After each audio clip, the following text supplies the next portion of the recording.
तो hello good evening मेरे YouTube के फैमिली यूट्यूब के सब्सक्राइबर। तो स्वागत है आज के हमारे व्लॉग के अंदर। जितने भी अरे यार सॉरी सॉरी यार अमुक टाइम यार तो हिंदी में पहला व्लॉग बनाया એટલે है ना हिंदी बोलवा में पहला आई जाए से। तो स्वागत है हमारा व्लॉग में। तो आज वो बैठो तो अहमदाबाद में चांदखेड़ा में आयुषी रोडना थोड़ो आगे से एग्जाम अमारे भाणीबा ने एग्जाम है। तो एग्जाम में एमने लेवाया है पेपर आपीने छूटता हे एटले अमे को लेवाया है। सवारनो व्लॉग बनाव्यो नतो केम नथी बनाव्यो भाई कि राते नाइट ड्यूटी हती सवार बे गाड़ी करवानी थी काम करवानुं हतुं सवारे એટલે व्लॉग बनावવાનો कोई टाइमिंग मळ्यो नहीं। तो बैठा था अचानक रियलाइज थयुं बाय 365 डे चैलेंज। तो आप तरत ब्लॉग बनाने चालू करी नाख्યું। आज मारे थोड़ी एवी इम्पोर्टન્ટ बात करवी छे।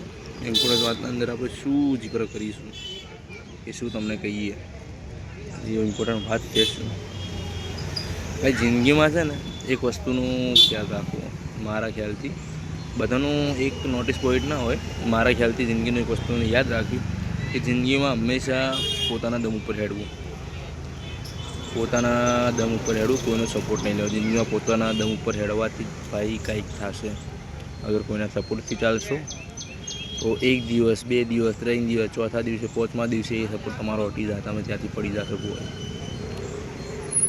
पड़ी जशो खरेखर। એટલે જિંદગીમાં પોતાના સપોર્ટથી ચાલવું ભાઈ। હું એક ટાઈમ હતો મારો કે હું બી બધા જોડે પૈસાની જરૂર પડતી એટલે બધાને ફોન કરીને કહેતો કે મારે મને પૈસા આપો મારે જરૂર છે। અત્યારે ભાઈ મેં मतलब મેરેજ કર્યા કોર્ટ મેરેજ બાદ અહીંયા આવ્યો છું પણ હજુ સુધી એવો સમય નહીં આવ્યો કે મેં કોઈની પાસે રૂપિયો માગ્યો જ્યારથી કોર્ટ મેરેજ કર્યા ત્યારથી।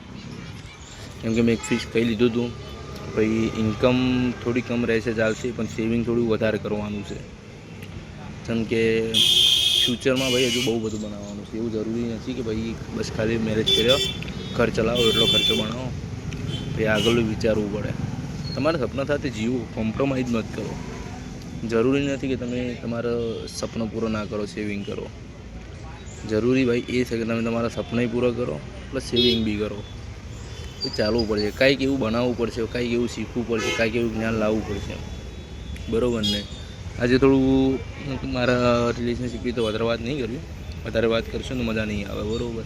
આજે મારે ખાલી 2-4 થોડું ભાષણ આપવું હતું કેમ કે મને આજ થોડું પાછું એક રિલાઇઝ થયું કેમ કે મારા જેવો ભાઈબંધ છે મારો દોસ્ત બરાબર।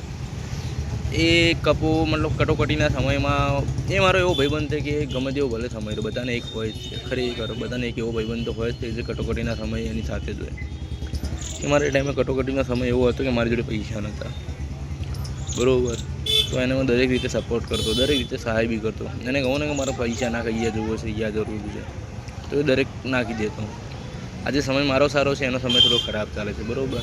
તો કાલે મતલબ એનો ફોન આવ્યો હતો કે મને પૈસાની જરૂર છે તો આપણે નાખી દીધા। એવું નહીં રાખવાનું કેમ કે એ સમય જે સમયે મારો ખરાબ ચાલતો એ સમય મને એને સાથ આપ્યો તો એના ખરાબ સમય હું એને થોડો બગડી દઈશ। જિંદગીનો રૂલ છે ભાઈ કોઈક તમારા સુખ દુઃખમાં ઊભું છે તો આપણે એના સુખમાં ઊભું રહેવાનો હક છે। જો એ ના કરી શકો તો ભાઈ તમારું જીવન બી વ્યર્થ છે। એટલા માટે એ જ કહીશ કે જિંદગીમાં સપોર્ટથી નહીં ચાલવાનું પોતાના દમથી ચાલવાનું। અમારા જોડે મિત્ર ઓટોમેટિક મળી જાય। મિત્રની શોધ ના કરતા મિત્ર તમને ઓટોમેટિક મળશે। જે ઉપર લખ્યું હશે કે તમારા આ મિત્ર સાથે એવું કોમ્બાઈન થાય અને હશે જ યાર જિંદગીમાં દરેક છોકરાની લાઈફમાં એક એવો દોસ્ત તો હોય જ કે જે એને દરેક વાતે સપોર્ટ કરતો હોય દરેક વાતે બાકાચીકી કરતો હોય અમુક તો હોય યાર। એવું ના હોય કે ભાઈબંધમાં તો ભાઈ બાકાચીકી વગર ભાઈબંધ ના કરે બરાબર ને કરતા હોય તો મળીએ બીજું તો હું। તો આજનો વ્લોગ આપણે વધારે લેતા નથી। આજનો વ્લોગ આપણે આટલે જ રાખીએ। મળીએ છીએ નવા વ્લોગમાં। અલવિદા મારા ભાઈઓ અલવિદા બાય।